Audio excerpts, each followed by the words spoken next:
নমস্কার বন্ধুরা, দেখুন আজকে আমি গাছ পাকা কাঁঠাল ছাড়াচ্ছি। গাছ পাকা কাঁঠাল খেতে খুবই সুস্বাদু হয়।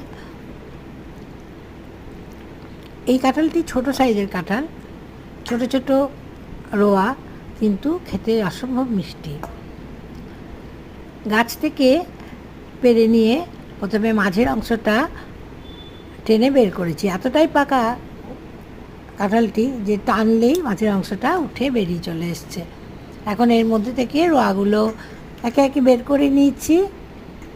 এখন এর মধ্যে থেকে বীজ বের করে নিচ্ছি। একটি হাত দিয়েই অতি সহজেই বীজগুলো বের করে নেওয়া যায়। বীজের সাথে যে লম্বা মতো সরু অংশটি থাকে সেটিও অবশ্যই বের করে নিতে হবে, নাহলে এটি খেলে শরীর খারাপ হতে পারে বা পেট খারাপ হতে পারে।